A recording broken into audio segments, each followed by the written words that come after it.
All right, so this is the third, not necessarily and final way, but there's other ways of doing it. But this is the third way that I would show an Algebra 2 student. So we've done graphing, right, using the calculator just to see where they intersect on a Cartesian plane. We've done substitution, which is the intuitive but more or less brute force way of solving these, right? But it's simple enough on these little baby 2x3s. It's not so bad. Um, Now we learn the basis for a lot of things in what you can call linear algebra. This is the basis for matrices. Uh, anyway, I'm going way off on a tangent. But anyway, this is just another way. This is a simple algorithm, you can call it, that you can use to solve 2x3 linear systems and even far more complicated than 2x3 linear systems. Um, and it's called elimination, right? So basically, what we're going to be doing here is trying to combine the x's and y's so that they eliminate and we're left only with the other. So, for example, we eliminate x so that we're left only with y or vice versa, right?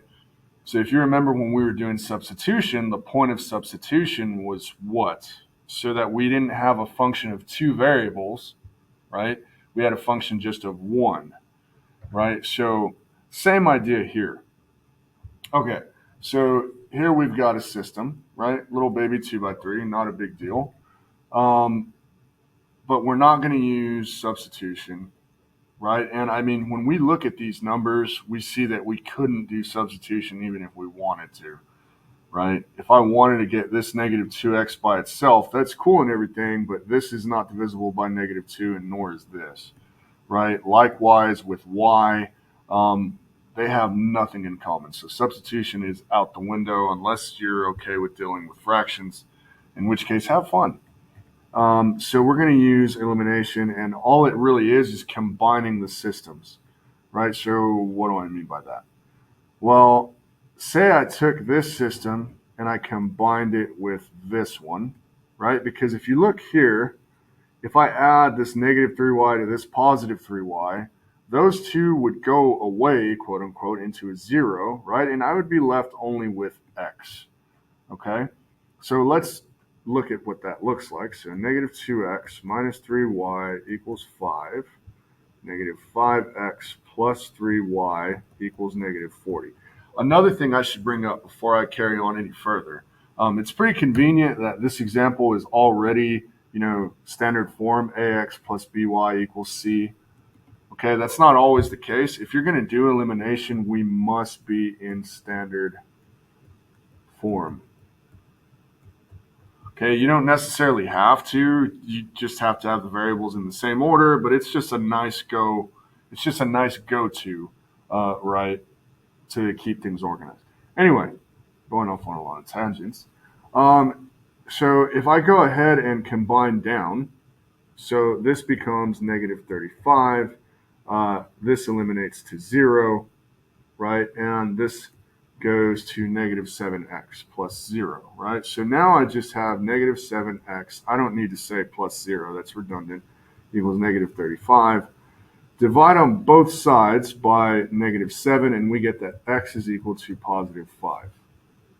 Okay, and now it's as simple as, well, I know x is 5. I can just plug right back into either one of these. I'm just going to use the second one and figure out what the unknown y is, right? So negative 5x plus 3 times unknown y is equal to negative 40. This is negative 25 plus 3y equals negative 40. Add 25, 3y is equal to negative 15, right? And then we get, when we divide by 3 on both sides, y equals negative 5, right? And when I go ahead and plug back in, and you can already see, look how much less work this was than doing substitution. Anyway, I'm going to plug back in and just make sure I didn't do anything stupid, right? Make sure we got the right answer. So I'm going to use that first example, negative 2 times x minus 3 times y. Be careful with the signs here, right? And this should come out to 5. So this gives me negative 10. Negative 3 times negative 5 gives me positive 15. And these two, of course, do combine into a 5. So hooray, we got it. Okay, so let's look at another slightly more complicated example, right? And we're going to see on this next example that, well, on this first example, we had the positive and negative 3y's that just nicely, conveniently eliminated for us. We don't have that luxury this time, right? So on this second example, there's two different ways we could start, right? And if I had a class in front of me, I would ask them how they wanted to start. But if I combine 5x and x together, that's not going to give me 0, right? That's going to give me 6x. If I combine these two as is, that's going to give me 4y. What if I multiplied this entire second equation here, hear me out, by 3? Why would that be a good thing to do? Well, if I can make this negative 2y into a negative 6y to combine with this positive 6y, that would solve all my problems, right? And how do I get this negative 6y from that negative 2y? Well, I got to multiply by 3. That gives me 3x minus 6y is equal to 30. Okay, again, all I did, 3 times 10 is 30, 3 times negative 2 is 6y, 3 times x is 3x. I distributed a 3 into every single term of that equation. Okay, why is that nice? Well, now when I go to combine these down, guess what's going to happen? The y's are going to eliminate when I combine these down. So this is going to give me 16. This is going to go away and become 0. This is going to be 8x. Well,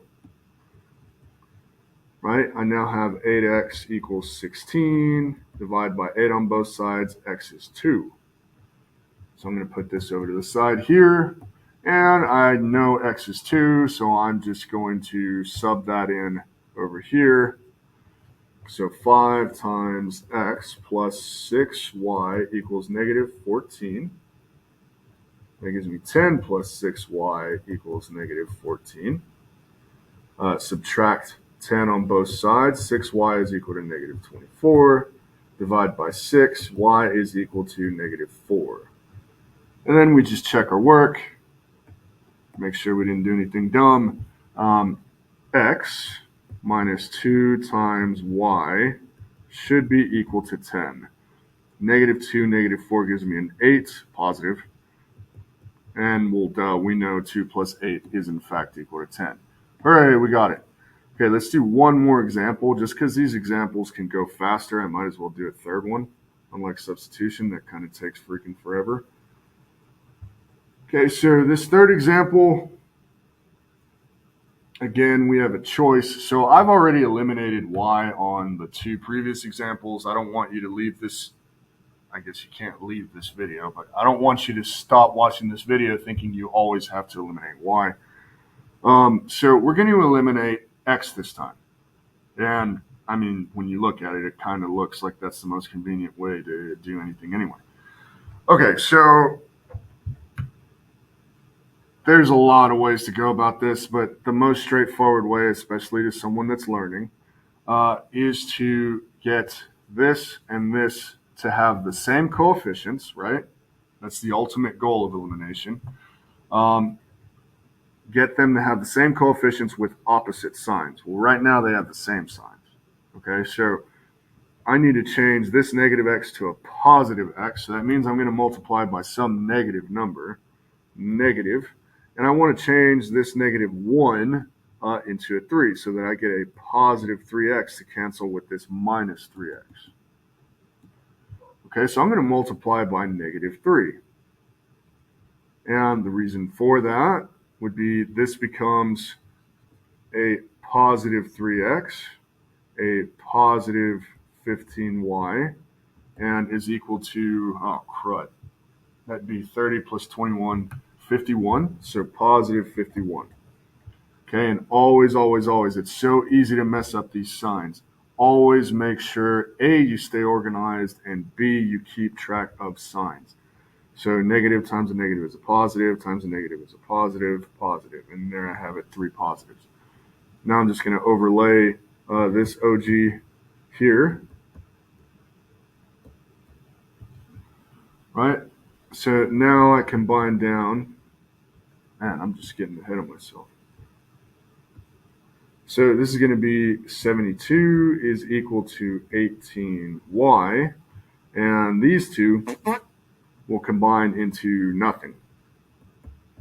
Right? So that we have 18y is equal to 72. Divide by 18 on both sides. I want to say, yeah, it's just 4. Okay, and then we sub back in.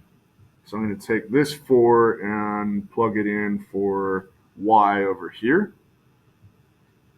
Because why not? Negative 3 times unknown x plus 3y is equal to 21. This is 12.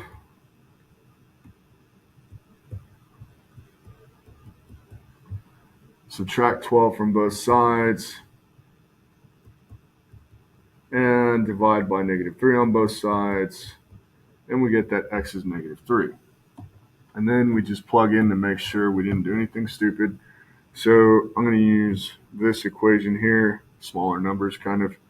So negative x minus 5 times y should be equal to negative 17.